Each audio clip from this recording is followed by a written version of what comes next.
Can you So, repeat the question? question is, so in main program, which class object I need to create?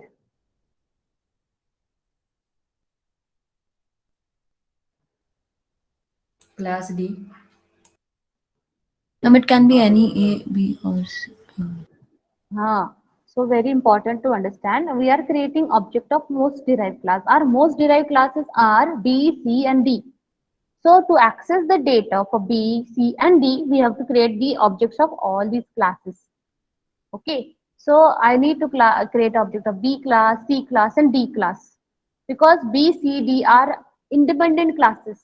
They are having their own functionality. Okay. So here is an example of hierarchical inheritance like this. We have a shape class. Okay. Within the shape class, we have the inheritance to rectangle class, a square class,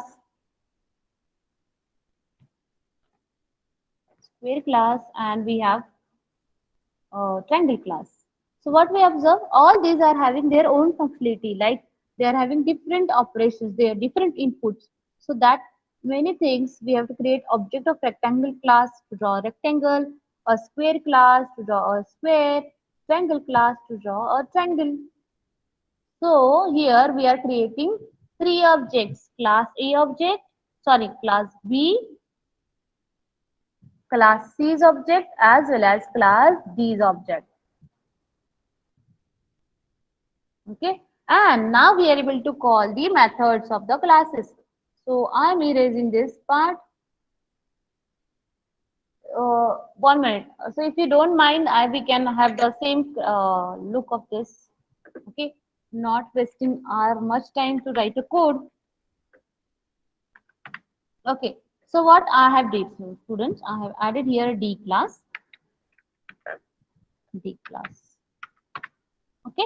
I am not, I haven't did any different task. Okay, I did only this thing. See, we have a class A. In that class A, we have a display A method.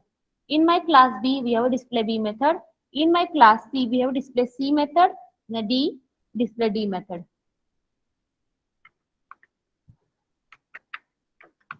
Okay. So now I'm creating hierarchical inheritance. So I have to write here a public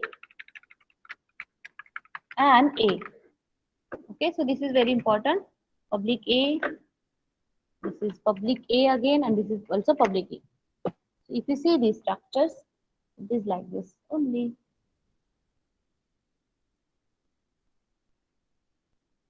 This one. Public A, public A, public A for A, B, C classes. A class, no sorry, B class, C class, and D class. In this inheritance, we have to create main function. We have to create the object of all these three classes.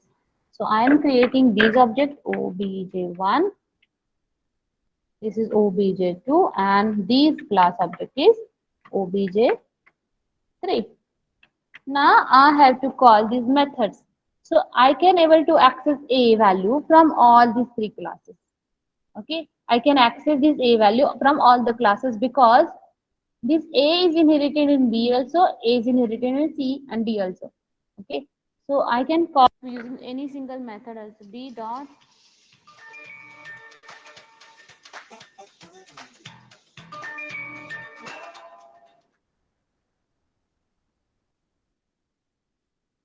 So here I am calling base display a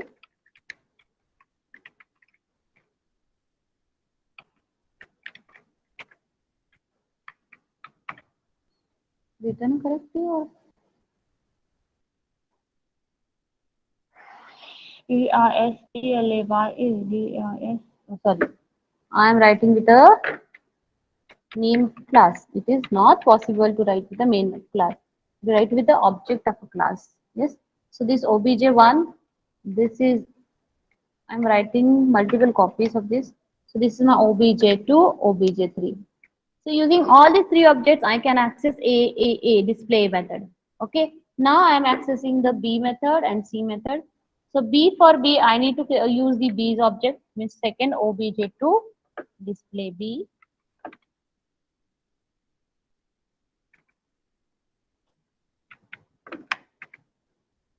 Hmm. This is obj2 display b method. Students, if I am missing something, you can display one. Yes, sorry, the semicolon highlight is one. So this is my display b method. So I have to write a display c and display d. So 1, 2, and this is my 3. B, C, and D. So what I did here, if you see, don't confuse how many objects, Bapre, how many functions. Don't confuse, okay? It's very easy. If you see this, students, you can observe B, C, and D means my derived classes. B, C, and D are my derived classes. So that many objects we have created. So using all these objects, O1, 2, 3, I can access the display A method because display A method is derived, okay? It is reuse or we can access that within the derived classes. So I'm able to access that using object of these classes. So 1, 2, 3 are objects. Using that class objects, I can access the display A method. Now, if we say B method, B is only belonging to B class. So we are using the B's object, like B's object is obj1. Using obj1, I can access the display B method. Using obj2, I can access the display C method. Obj3, I can access the display D method. So using this, I can access the methods. If I run this code, I can observe I am in A. How many times? I am in A for 3 times. So I can add in the earlier.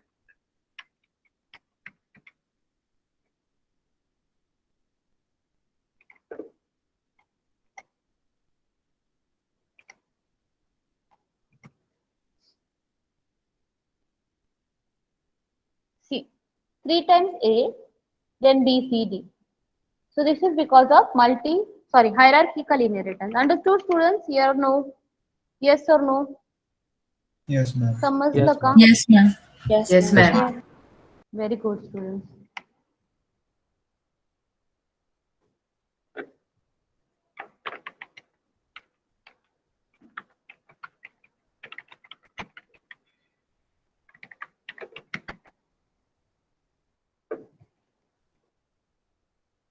Okay. So this way we did with the hierarchical inheritance students. So I told you about scope resolution operators when function overriding occurs. शिकवलंय Yes, का ma'am. Me? Yes, ma'am. Okay, so we can go ahead with the next point. So we have seen this hierarchical inheritance. Students, there is one more logic over there. I can combine any inheritors together. As we understand that, how to create. So if I'm going to create other 1 minute, I can show you one structure. So you can tell me, you can able to perform because we have understood how to write the base class, derived class. So if any kind of a structure, which is if you see this is the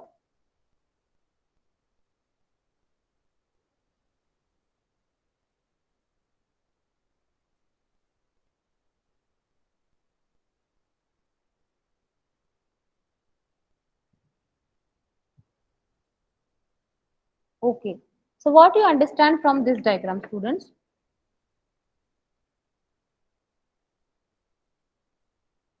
Anyone wants to tell me what you understand from this diagram?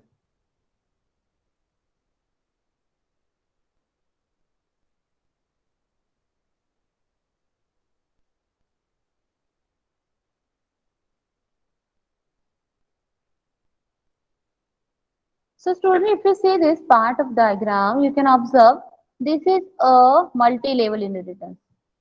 So if you see this A, B, and C, this is my multi-level inheritance. If you see this logic, this part, if you see this part, this one, A, B, C, this part is hierarchical. It follows the hierarchical inheritance, if red color, okay? If you see this part, it is a multiple inheritance. If you see this, there are two classes from which one class is derived. So this is a multiple inheritance. So if you see this logic from this end A, B, C, this is a multi-level. And if you see this part, this is a hierarchical. So when I combine more than one inheritance together, that times it is called as a hybrid inheritance. Okay. So a hybrid inheritance you understand how to write the other classes. So if I'm writing a C class, if I'm writing a class C, so I told you how to write. So class C colon public. So tell me which thing I need to add here, public? B. Yes, very good. Public B. Here is my E, F. So for E class E, public, what Public thing I A. need to add here? Public Public A. A. Public Very public good. A. Yeah, barabar. Public A. E, F for F, Public Public A. Public barabar. A. Public A. A. Very good, students. Now here is my L class. Okay. So for F class, no students.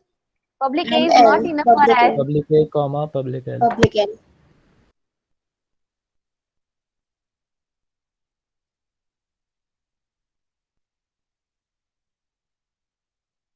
Ma'am, you are not audible.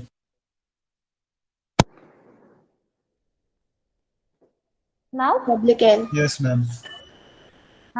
so public A and public L. L. very L. good. So now I think you have already understand how to write the codes. Okay. So this is the way we are working with the inheritance. Now we can go ahead with the next part of the inheritance, that is a virtual base class. So students, if you observe this logic, what we understand from this, we have a grandparent. From one grandparent, we have two parent classes.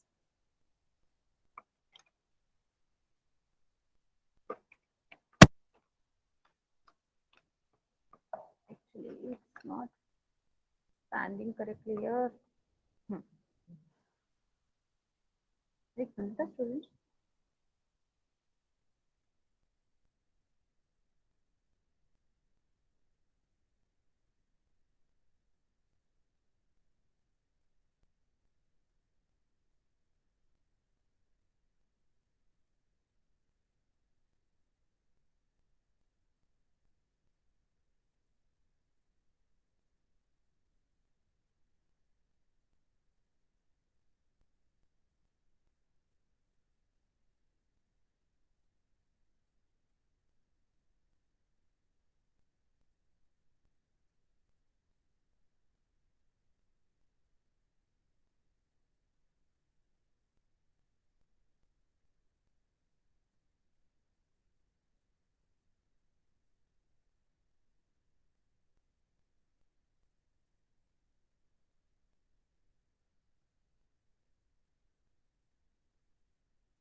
Okay. So what exactly virtual base class is? So students, here we have, so this is very important concept, students, virtual base class. So here is a grandparent. From the grandparent, we have two copies and one children. So tell me which kind of problem will be here? Which kind of problem will be occur here?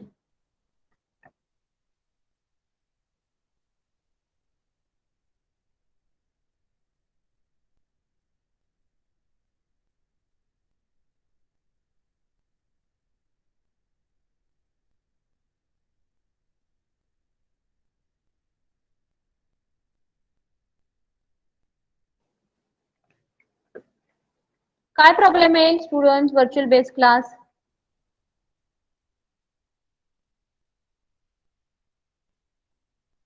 Hello, Repeated characteristics. very cool. Students, if you see here we have two parts. Okay, so if we see here is my a variable a. Okay, now this a variable in grandparent class, whenever I am creating a derived class parent 1 and parent 2, so this a value is inherited in this class also and this class also. So whenever I am creating one more object, this is my child class. So if you see, this is also hybrid kind of inheritance. Okay, so here is the first part. If you see this, up to this part is the inheritance, which is the hierarchical, and below this is the multi-pulp inheritance. समजते का? अगर हा part बघितला, if you see this half part, this is a multi, so this is hierarchical inheritance. If we see the other part, this is the multiple inheritance. We have more than one base class. Okay, so if we see this logic, what we understand from this? So what exactly happened now? A object we are, so here we are getting a value here also, a value here also. Now this child class is getting confused. Which value I need to access? This value or this value?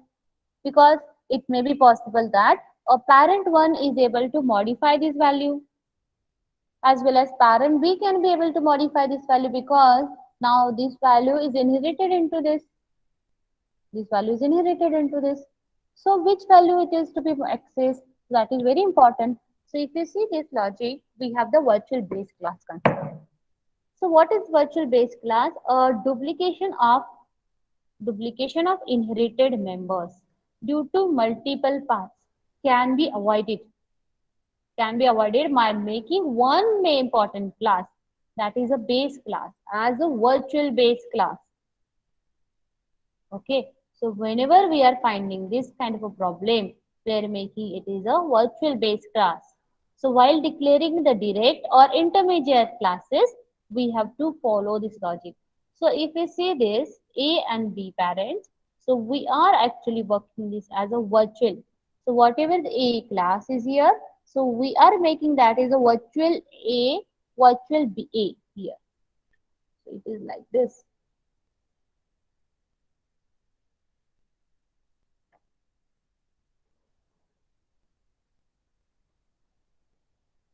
Okay, if you say this logic, you observe very easily. So this is my A class. So this is my B class, this is my C class, and there is a D class. Okay, so if you see this A, B, C, and D classes,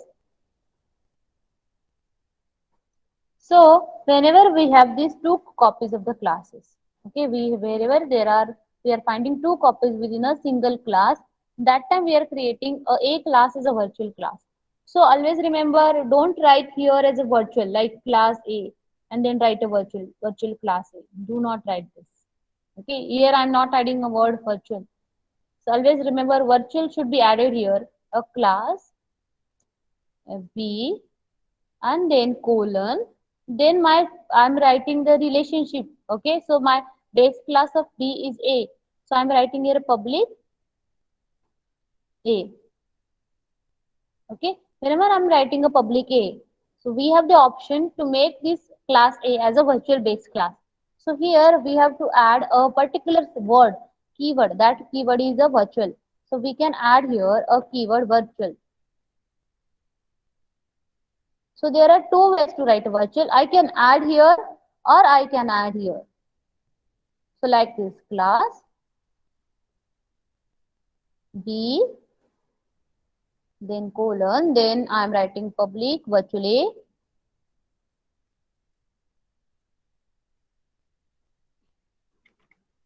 public virtual A, and okay, This way I can write, or I can write a virtual public A. Virtual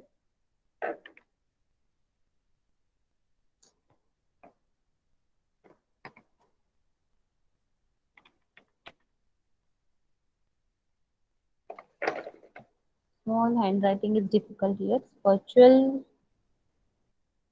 A. Virtual public A.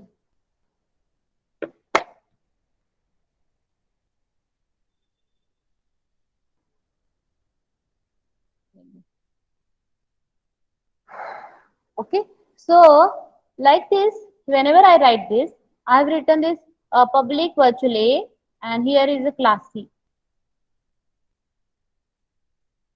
So you can use any one of the path. I can write virtual after public keyword or before public keyword. There is not any difference. So to make the class A is a virtual class, whenever I am declaring its derived classes, in the derived class, I wanted to write that as a virtual. Okay. So if you see the advantages of it over the simple classes,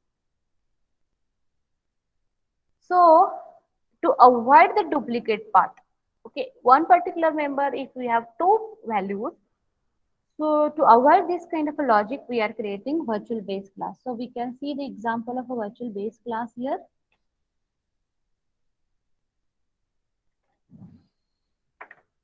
So I'm erasing because it is having lot of things. Okay. So now I am creating a virtual base class. So virtual base class, we have how many classes? We have for total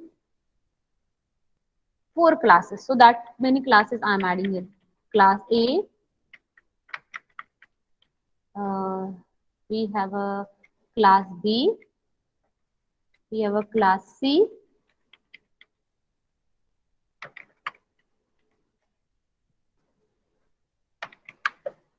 we have a class C,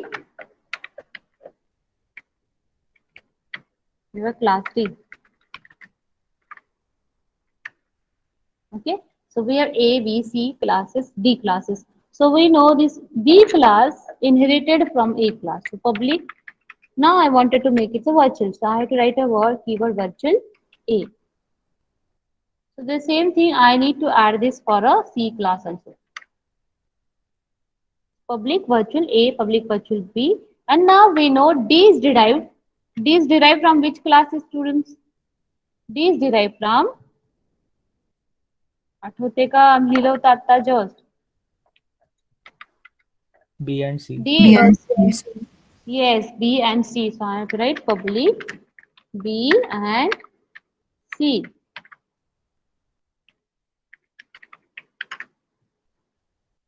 Okay. So now I'm creating one, I'm giving one value here, public integer A. Now I'm assigning get A method. Using get A method, I'm assigning here a value.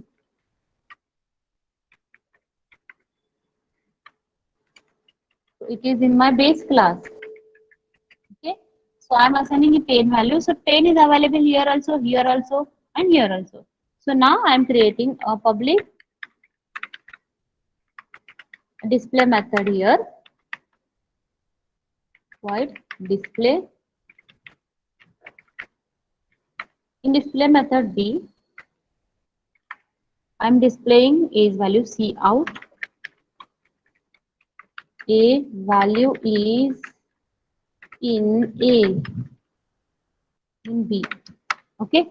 So I'm printing A's values here. So we are getting A because it is a derived class. Similar, I am accessing that in a C class as well as in a D class.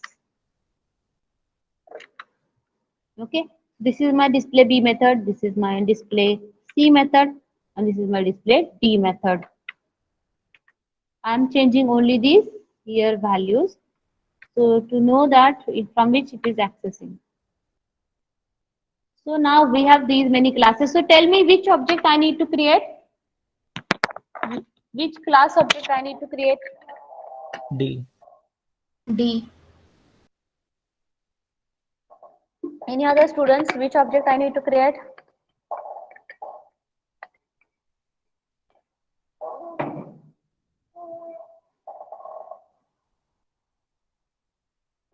Confirm आहे का D?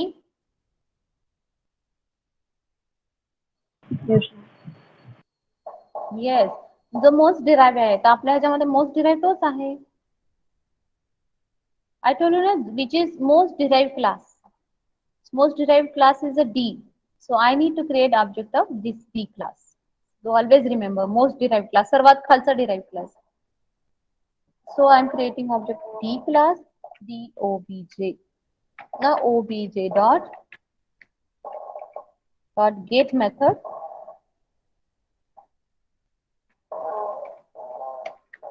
OBJ dot display method.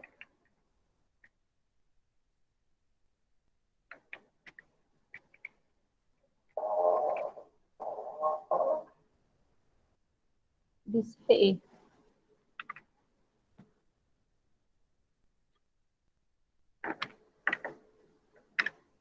Okay. There is a no any method display. Okay. B. Okay. So display B is this. Display C. Display D.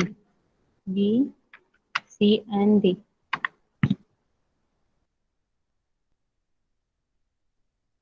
So we are getting correct output 10 values here. Okay, we are getting these 10 values here. So I'm trying to modify this value A equal to 20 here.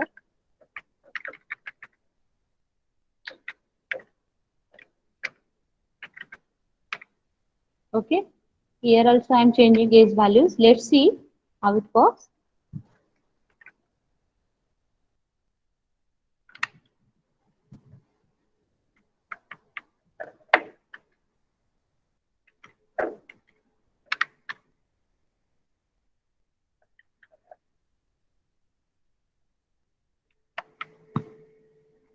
So let's see, we are trying to change the values of these copies. If we say output, 1 minute, I can add a endl here.